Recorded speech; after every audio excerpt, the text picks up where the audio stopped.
Tomo ഗക്വാനിലെ സവിശേഷതയാണ് തീവണ്ടിയിലുള്ള class മുറികൾ. അത് നമുക്ക് എല്ലാവർക്കും ഇപ്പോൾ അറിയാം. അതാണല്ലോ ടോട്ടോച്ചാനെ ആദ്യം ആ സ്കൂളിലേക്ക് എത്തിയ ദിവസത്തിൽ തന്നെ ആകർഷിച്ച ആദ്യത്തെ ദൃശ്യവും. ഇനിയിപ്പോ സ്കൂൾ അവധി കഴിഞ്ഞ് തിരികെ എത്തിയ ടോട്ടോയെയും കൂട്ടുകാരെയും കാത്തിരുന്നത് ഒരു വലിയ വിസ്മയമാണ്. എന്താണെന്ന് നോക്കാം നമുക്ക്. ശിശിരത്തിലെ അവധിക്കാലം കഴിഞ്ഞ് തിരികെ സ്കൂളിലേക്ക് എത്തിയ ടോമോ ഗക്വാനിലെ കുട്ടികൾ വിസ്മയകരമായ ആ പുതിയ ദൃശ്യമാണ് ആദ്യം അവരുടെ കണ്ണിൽപ്പെട്ടത്. ആർപ്പു വിളികളോടെ അവർ തങ്ങളുടെ കണ്ടെത്തൽ ആഘോഷിച്ചു. ക്ലാസ് റൂം തീവണ്ടികൾക്കൊക്കെ എതിരായി അസംബ്ലി ഹാളിനോട് ചേർന്ന് മുന്നിലെ ഉദ്യാനത്തിൽ കിടന്നിരുന്ന പുത്തൻ തീവണ്ടി മുറി ഓർമ്മയുണ്ടല്ലോ. മുൻപൊരു ദിവസം രാത്രിയിൽ വരുന്ന തീവണ്ടി മുറി കാത്ത് ടോട്ടോ അടക്കമുള്ള എല്ലാ കുട്ടികളും സ്കൂളിൽ കാത്തിരുന്നത്. അന്ന് അവിടെ എത്തിയ ആ പുത്തൻ തീവണ്ടി മുറി ഒരു ലൈബ്രറി ആയി മാറിയിരിക്കുന്നു. സ്കൂൾ അടയ്ക്കുമ്പോൾ അതൊരു തീവണ്ടി മുറിയാണ്, തുറന്നപ്പോഴോ പുസ്തകങ്ങളുടെ ഒരു കൂമ്പാരമുള്ള ലൈബ്രറി.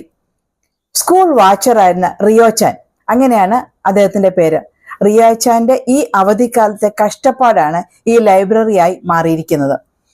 സകല പണികളും അറിയാവുന്ന റിയോച്ചാന് സ്കൂളിൽ എല്ലാവർക്കും വലിയ ബഹുമാനമായിരുന്നു. സ്കൂളിന്റെ ഒരു കാവൽക്കാരൻ എന്നതിലുപരി ആ സ്കൂളിലെ എല്ലാ കാര്യങ്ങൾക്കും പ്രവർത്തനങ്ങൾക്കും മുന്നിൽ നിന്നിരുന്നാണ് റിയോച്ചാൻ. റിയോച്ചാൻ കഷ്ടപ്പെട്ട് രാവും പകലും അധ്വാനിച്ചത് കൊണ്ടാണ് സ്കൂൾ അവധി കഴിഞ്ഞ് തുറന്നപ്പോഴേക്കും കുട്ടികൾക്കായി പുതിയൊരു ലൈബ്രറി തയ്യാറായത്. കോച്ചിനുള്ളിൽ അയാൾ ധാരാളം അലമാരകൾ സ്ഥാപിച്ചു. അവയൊക്കെ പലതരത്തിലും പല നിറത്തിലുമുള്ള പുസ്തകങ്ങൾ കൊണ്ട് നിറച്ചു.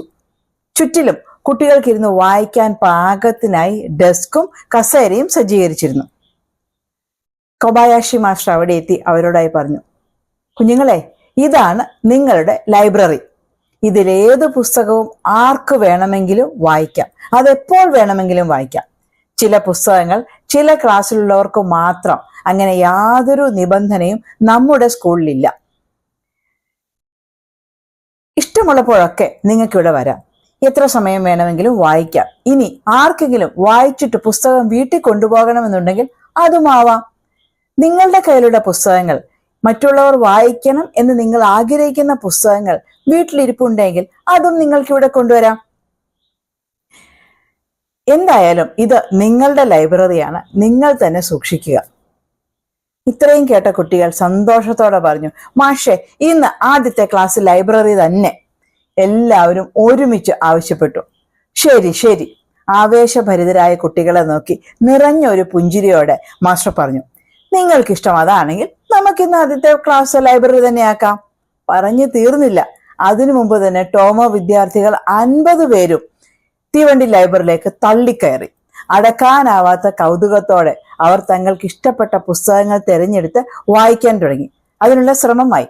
പക്ഷേ പകുതിയിലേറെ പേർക്ക് കസേര ലഭിച്ചെങ്കിലും കുറേ പേർക്ക് നിന്നുകൊണ്ട് വായിക്കേണ്ടി വന്നു. ഇപ്പൊ അത് ശരിക്കൊരു തീവണ്ടിയായി. പുറമേ നിന്നൊരാൾ നോക്കിയാൽ ഇരുന്നു വായിക്കുന്ന ആളുകൾ, തീവണ്ടി മുറിയിൽ നിന്നുകൊണ്ടും വായിക്കുന്ന ആളുകൾ, കാണുന്നവർക്ക് കൗതുകം പകരുന്ന ഒരു ദൃശ്യമായി. കുട്ടികൾ ആ തുടക്കം നിറഞ്ഞാസ്വദിച്ചു. അനായാസം വായിക്കാനുള്ള കഴിവ് ടോട്ടോച്ചാനെ പോലെ 1ാം ക്ലാസ്സിലുള്ള വിദ്യാർത്ഥികൾക്ക് ഇനിയും കൈവന്നിട്ടില്ല. അതുകൊണ്ട് തന്നെ അവൾ എന്ത് ചെയ്തു? കൂടുതൽ രസകരം എന്ന് തോന്നിയ ചിത്രങ്ങളുള്ള ഒരു പുസ്തകം തിരഞ്ഞെടുത്തു. എല്ലാവരും പുസ്തകത്താളുകളിലേക്ക് ആണ്ടിറങ്ങിയതും തീവണ്ടി മുറി പൊടുന്നനെ നിശബ്ദമായി. പക്ഷേ അത്ര അധിക നേരമൊന്നും ആ നിശബ്ദത നീണ്ടു നിന്നില്ല. വായനയുടെ പലതരത്തിലുള്ള ശബ്ദങ്ങൾ അവിടെവിടെയായി ഉയർന്ന് അതിൽ കുരുങ്ങി മൗനം ഭഞ്ജിക്കപ്പെട്ടു. ചില കുട്ടികൾ ഉറക്കെ വായിക്കാൻ തുടങ്ങി. ചിലർ തങ്ങൾക്ക് അറിഞ്ഞുകൂടാത്ത കഥാപാത്രത്തെയും വാക്കുകളെയും കുറിച്ച് മറ്റുള്ള കുട്ടികളോട് സംശയം ചോദിച്ചു. ഇനി മറ്റു ചിലർക്കാട്ടെ പുസ്തകങ്ങൾ വെച്ചു മാറാനായിരുന്നു ആവേശം. നീ ഇത്ര സമയമായില്ലേ പുസ്തകം വായിക്കുന്നു, എനിക്ക് തരാമോ? ഇത് നോക്കൂ, ഇതിൽ നിറയെ ചിത്രങ്ങളാണ്. അങ്ങനെ അങ്ങോട്ടും ഇങ്ങോട്ടും പറഞ്ഞ് പുസ്തകങ്ങൾ വെച്ചു മാറുക. തീവണ്ടി മുറി ആകെ പൊട്ടിച്ചിരിയാൽ മുഖരിതമായി. ഒരു കുട്ടി പടം വരയ്ക്കാൻ പാട്ടുകൾ എന്ന ടൈറ്റിലുള്ള ഒരു പുസ്തകമെടുത്ത് വായിക്കുകയാണ്. ഒരു രേഖാചിത്രത്തെക്കുറിച്ചുള്ള ഈരടികൾ ഉച്ചത്തിൽ ചൊല്ലിക്കൊണ്ട് അത് വരകളിലാക്കാനുള്ള ശ്രമത്തിലാണ് അവൻ. വട്ടമൊരെണ്ണം പുള്ളിയൊരെണ്ണം, വട്ടമൊരെണ്ണം പുള്ളിയൊരെണ്ണം, മൂക്കിന് നെടുകെ കുറുകെ വരകൾ, പിന്നൊരു വട്ടവും പുള്ളിയും, മുമ്മൂന്നെണ്ണം വീതം രോമം മൂന്നു വശത്തും വേണം, പിന്നെ കണ്ണിമയ്ക്കും വേഗത്തിൽ കാ വരച്ചു നോക്കിയാട്ടെ. കാ പോലെ ഒരക്ഷരത്തിന്റെ മധ്യഭാഗത്താണ് മുഖം. അതിനുള്ളിൽ 3 ചെറിയ വട്ടങ്ങളും നെടുകയും കുറുകയുമായി ഈ 2 വരകളും. മുഖത്തിന്റെ 3 വശങ്ങളിലുമായി 3 വീതം രോമങ്ങൾ. അവയെ ചുറ്റി കായുടെ പുറം ചുറ്റുകളായ 3 അർദ്ധവൃത്തങ്ങൾ. കണ്ണിമയ്ക്കും വേഗത്തിൽ വേണം അവ വരയ്ക്കാൻ. വരകൾ കൃത്യമായാൽ പഴഞ്ചൻ മട്ടിൽ മുടിയൊക്കെ കെട്ടിവെച്ച ഒരു തടിച്ചുരുണ്ട സ്ത്രീയുടെ രസകരമായ മുഖം. തങ്ങളുടെ വിഷയങ്ങൾ യഥേഷ്ടം കൈകാര്യം ചെയ്യാൻ സ്വാതന്ത്ര്യമുണ്ടായിരുന്ന ടോമോയിൽ മറ്റൊരാളുടെ പ്രവൃത്തികൾ തന്നെ ശല്യപ്പെടുത്തുന്നു എന്ന് ഒരാൾക്ക് തോന്നുന്നത് തന്നെ നാണക്കേടായിട്ടാണ് കരുതിയിരുന്നത്. അതായത് ഓരോരുത്തർക്കും അവരവരുടേതായ സ്പേസ് ടോമോയിൽ ഉണ്ടായിരുന്നു. ചുറ്റും നടക്കുന്ന ഒന്നും ശ്രദ്ധിക്കാതെ ഏകാഗ്രതയോടെ സ്വന്തം ജോലിയിൽ മുഴുകാൻ, താൻ എന്താണോ ചെയ്യുന്ന അതിൽ മുഴുകാനുള്ള പരിശീലനം ചെറിയ പ്രായത്തിൽ തന്നെ ടോമോ ഗക്വാനിലെ കുട്ടികൾക്ക് കിട്ടിയിരുന്നു. അതുകൊണ്ട് തന്നെ പടം വരപ്പിനൊപ്പം വട്ടത്തിൽ 3 ഒക്കെ പാടിക്കൊണ്ടിരുന്ന കുട്ടിയുടെ പാട്ട് ആരും ശ്രദ്ധിച്ചതേയില്ല. അവന്റെ പാട്ട് ആരെയും തടസ്സപ്പെടുത്തിയുമില്ല. 1-2 പേർ മാത്രം അവന്റെ ഒപ്പം കൂടി ആ പാട്ട് പാടാൻ തുടങ്ങി. മറ്റെല്ലാവരും തങ്ങളുടെ പുസ്തകത്തിൽ തന്നെ ലയിച്ചിരുന്നു. ഒരു നാടോടിക്കഥയായിരുന്നു ടോട്ടോച്ചൻ വായിച്ചിരുന്നത്. അതൊരു ധനികന്റെ മകളെ കുറിച്ചായിരുന്നു. ഇടതടവില്ലാതെ കീശ്വാസവും ഏമ്പക്കവും വിട്ടുകൊണ്ടിരുന്ന ശീലമുണ്ടായിരുന്ന ഒരു കുട്ടി. അവൾക്കൊരു വരനെ കിട്ടാതെ മാതാപിതാക്കൾ നന്നേ വിഷമിച്ചു. ഏറെ അധ്വാനത്തിന് ശേഷം അവരൊരു ചെക്കനെ കണ്ടുപിടിച്ചു. പക്ഷേ വിവാഹ ദിവസം രാത്രി ആകെ പരിഭ്രമിച്ച് അവശയായ പെൺകുട്ടി പതിവിലും വലിയ ഒരെണ്ണം, അന്ന് വരേക്കും ഉണ്ടായിട്ടില്ലാത്ത വിധം കൂറ്റനൊരു ഏമ്പക്കം എന്ന് പുറപ്പെടുവിച്ചു. ശക്തിയേറിയ ആ കാറ്റ് അവളുടെ പുതുമണവാളനെ എടുത്ത് വട്ടം ചുറ്റിക്കാൻ തുടങ്ങി. അവൻ മണിയറയ്ക്കുള്ളിൽ ഒരു 7 തവണ പിന്നെ ഒരു 1/2 തവണ കൂടെ കാറ്റിൽ പ്രദക്ഷിണം വെച്ച് ബോധരഹിതനായി നിലംപതിച്ചു. ആ പാവം മണവാളന്റെ മുറിക്കുള്ളിൽ പറന്നു നടക്കുന്ന അവസ്ഥയിലുള്ള ഒരസല് ചിത്രവും കൂടി ആ പുസ്തകത്തിൽ ഉണ്ടായിരുന്നു. ചിരിപ്പിച്ചു കൊല്ലുന്ന ഒരു ചിത്രം.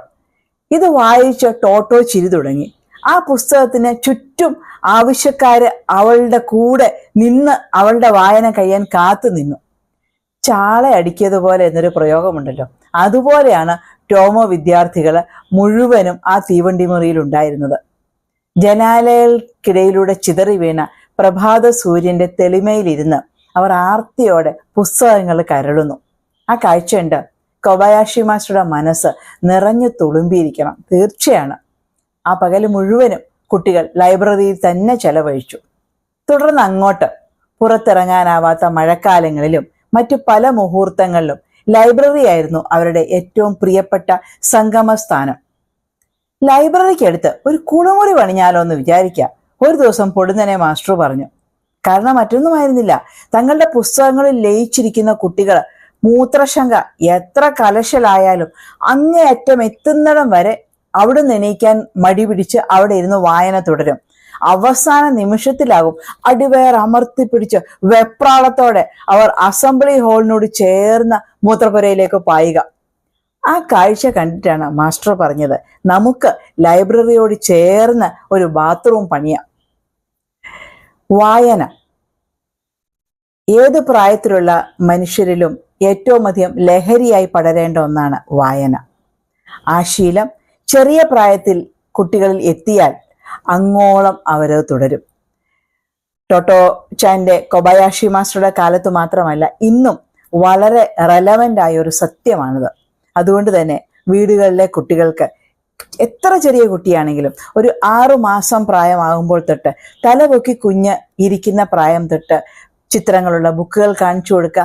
ആ ബുക്കുകളിലൂടെ അവന് കഥ പറഞ്ഞു കൊടുക്കുക. നിങ്ങൾക്ക് കുഞ്ഞുങ്ങളോട് ചെയ്യാവുന്ന ഏറ്റവും മികച്ച, കുഞ്ഞുങ്ങൾക്ക് നൽകാവുന്ന ഏറ്റവും മികച്ച അനുഭവവും സമ്മാനവുമാകട്ടെ വായന.